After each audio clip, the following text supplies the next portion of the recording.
اور اپنے عفو درگزر سے کام لیتے ہوئے معاف کر دے،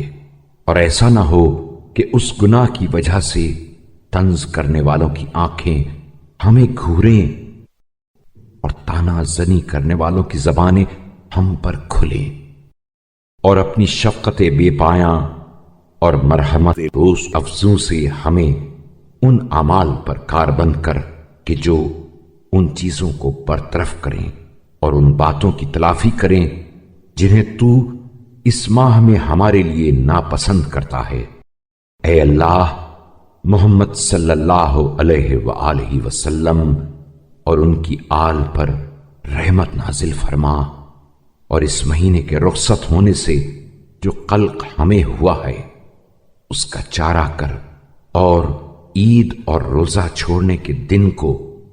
ہمارے لیے مبارک قرار دے، اور اسے ہمارے گزرے ہوئے دنوں میں بہترین دن قرار دے، جو عفو درگزر کو سمیٹنے والا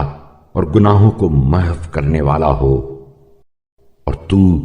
ہمارے ظاہر و پوشیدہ گناہوں کو بخش دے۔ پارے الہا، اس مہینے کے الگ ہونے کے ساتھ تو ہمیں گناہوں سے الگ کر دے، اور اس کے نکلنے کے ساتھ تو ہمیں برائیوں سے نکال لے، اور اس مہینے کی بدولت اس کو آباد کرنے والوں میں ہمیں سب سے بڑھ کر خوش بخت، بانصیب اور بہرہ مند قرار دے۔ اے اللہ، جس کسی نے جیسا چاہیے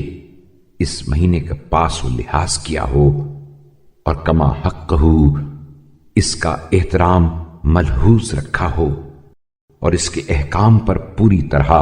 عمل پیرا رہا ہو، اور گناہوں سے جس طرح بچنا چاہیے اس طرح بچا ہو، یا بنیت تقرب ایسا عمل خیر بجا لایا ہو جس نے تیری خوشنودی اس کے لیے ضروری قرار دی ہو، اور تیری رحمت کو اس کی طرف متوجہ کر دیا ہو،